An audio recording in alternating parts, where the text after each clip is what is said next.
iso nak dong-dong niku serahane.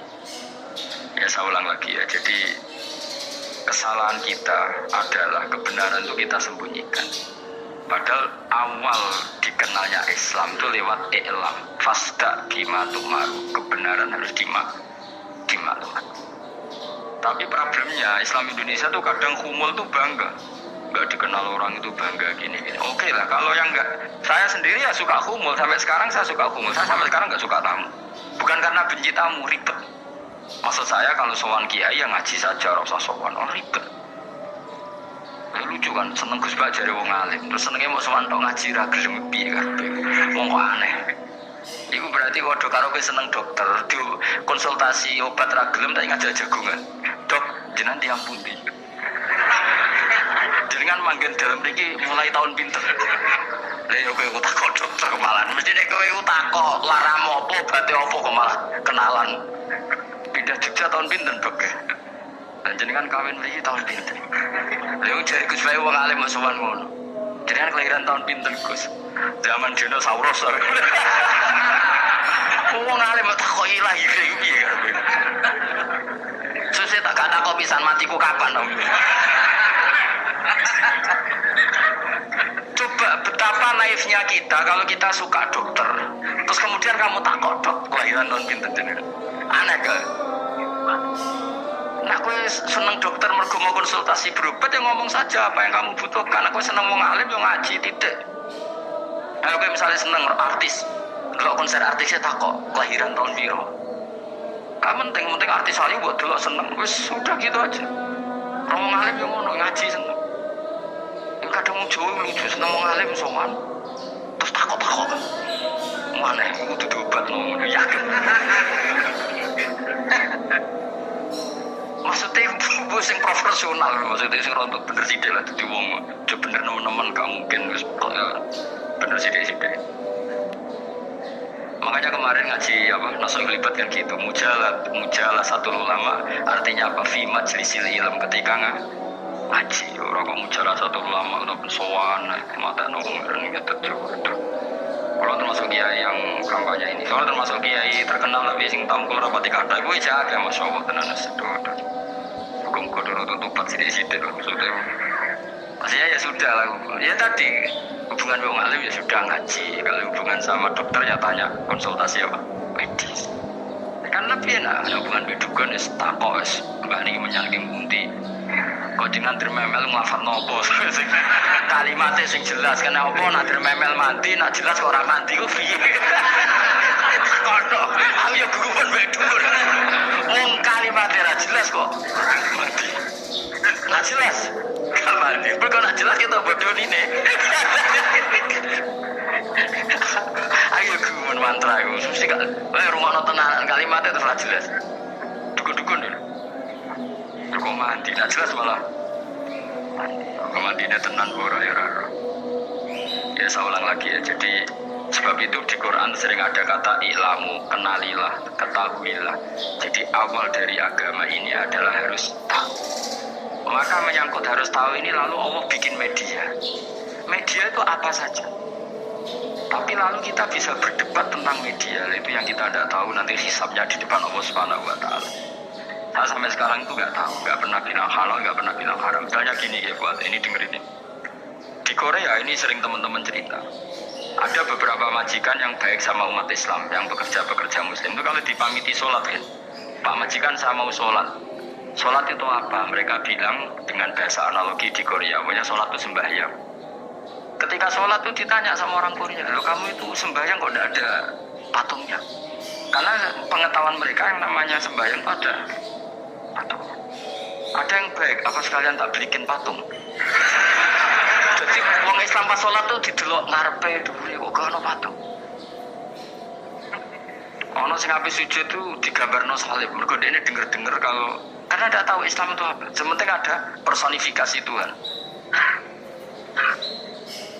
Ada lagi ini yang agak ngeri. Ada pegawai Garuda karena dia agak terpelajar waktu sholat dia sholat sama krunya di mall. Itu langsung security mall telepon polisi, ini ada ritual teroris gitu. Jadi sholat itu udah ke mukadimah sebelum ngebom. Jadi ritual Pertanyaannya adalah karena mereka tidak pernah ngerti sholat itu kayak apa. Dan kadang-kadang orang ngerti bahwa sholat itu adalah ritual umat Islam itu lewat media. Media itu bisa berita, bisa dokumenter, bisa apa saja. Kita tidak pernah tahu cara Allah mengertikan. Seperti kita tidak pernah tahu madzhab Mu'tazilah, tahunya itu dari kitab-kitab ahli sunnah wal jamaah. Coba kita semua misalnya tahu madzhab yang aneh, Mu'tazilah, Jabariyah, Qadariyah, itu dari kitab mereka apa dari kitab ahli sunnah? Dari kitab ahli sunnah. Maka bisa saja informasi keburukan itu dari orang baik dan informasi kebaikan dari orang buruk. Kita tidak pernah tahu. Karena ini yang bisa ngelola hanya Allah Subhanahu wa taala, tidak bisa, kita tidak bisa, hanya Allah yang bisa. Maka perdebatan Ahmad bin Hambal dengan Haris al-Muhasibi itu seperti itu. Misalnya gini, tak kiri contoh. Haris al-Muhasibi itu orang alim alama, dia ahli sunnah, pokoknya ahli sunnah sekali. Dia mau ngarang kitab tentang, dia menentang Mu'tazilah, menentang Qadariyah, menentang Syiah. Terus setelah mau ngarang kitab, ditanya sama Imam Ahmad, ya Haris, kalau kamu ngeritik Mu'tazilah, awalnya gimana caranya kalau ngarang kitab? Ya saya cerita pendapat mereka dulu, lalu saya tentang. Imam Ahmad guyu-guyu.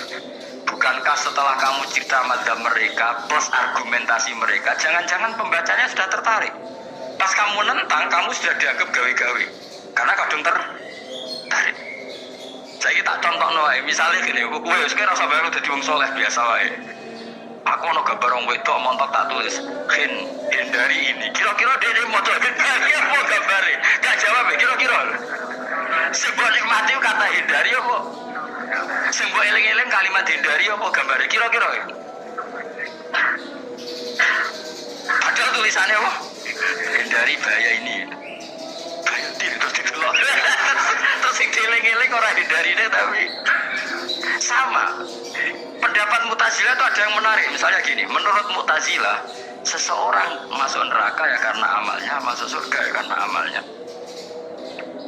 Apa artinya kalau masuk surga karena fadl ya Allah? Lalu gunanya amal apa? Mungkin pembaca kan tuh, wah ini proporsional ini. Gak ada no ahli sunnah dari bus warga mereka fadl pangeran kok enak. Lalu gunanya amal apa? Padahal dia tahu pendapat Mu'tazilah itu dari kitab itu, kitabnya orang ahli sunnah.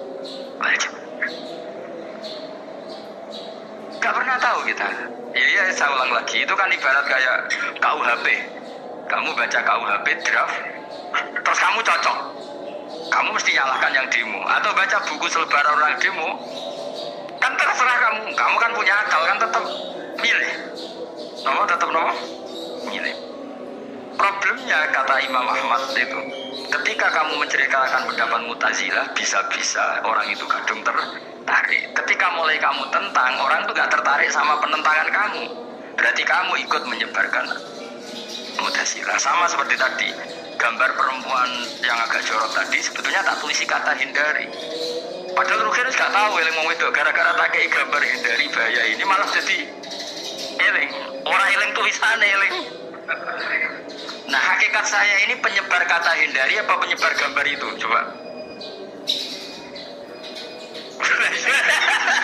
Lalu status saya ini pengedar gambar itu apa pengedar kata hindari? Iya yang mengedarkan kata hindari tapi yang mengedarkan. Nah sama sekarang pertanyaannya, kalau kamu ngarang kitab anti Mu'tazilah itu sebenarnya pengedar mazhab Mu'tazilah apa penentang? Ya pengedar juga karena umat tahu dari kitab kamu. Contoh ya. Ya mulane udah di perdebatan, kok koyo iya koyo ora.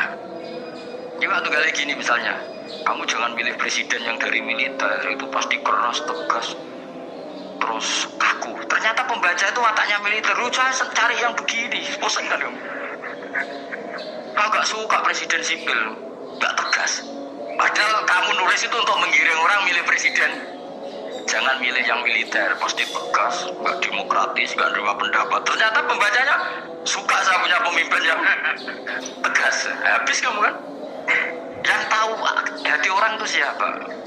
Makanya ketika kitab ahli sunnah dipenuhi dengan cerita-cerita madzhab Mu'tazilah, itu sebetulnya kamu itu pengedar apa penentang? Itu pertanyaan Ahmad bin Akhirnya Imam Haris Al-Muhasibi bilang gini, enggak, maksud jenengan itu ngelarang ngopo dukung. Pokoknya mereka mangkel. Dari Imam Haris, aku pokoknya ngomong ngono ae pokoknya. Terus akhirnya Imam Haris nangoten kita arah jiran putar sedulur, putar sedulur ngarang. Makanya Haris Al-Muhasibi dia enggak mengarang kitab itu. Dia sebenarnya pernah rencana Kitabul Firaqil Islam, dia mau mengarang kitab kelompok-kelompok dalam Islam. Dia coba mau apa ya? Misalnya kamu bela tahlil, nasibnya juga seperti itu. Hujahnya tahlil, ini. Terus hujahnya penentang tahlil. Yang bisa mengendalikan pikiran pembaca siapa? Ternyata dia tertarik sama pikiran penentang. Lucunya yang menceritakan kamu, pengagum tahlil. Kan tidak pernah tahu. Nah, dari ceritanya Mbak Mun itu lucu. Mbak Mun itu modal Lirboyo. Itu di Bandar Kidul, pakai wong ayu. Itu dulu babanya Mbak Mun itu ada yang suka orang sana sampai nikah orang sana juga pulang ke sarang. Itu diantara mbah-mbahnya Mbak Mun. Suka perempuan sana terus nikah sana gak pernah pulang ke sarang. Nah, Mbak Mun itu lahir dari adiknya, pokoknya dari keluarga, dari saudara yang nggak pernah pulang dari Bandar. Diwasiati mun namun ujuk kemantulan di Bandar gitu. Wah, agak wong akhirnya malah penasaran. Justru kalimat itu yang menjadikan maksudnya kok aja nih nganti sepiro, nganti mbahku katut kan malah akhirnya penasaran. Lalu kata Mbak Mun, tak angen-angen bener Imam Ahmad bin Hambal. Maksudnya itu kalimat itu macam ribet. Kalimat itu ribet banget. Coba milih mana coba? Jong ojo geman moro pasar opo lah nang daerah kono. Ono opo? Bahaya kan? Gara-gara kamu melafatkan itu malah orang penasaran. Di sana ada bareng delok ning kono ya nak terus mulai nak orang.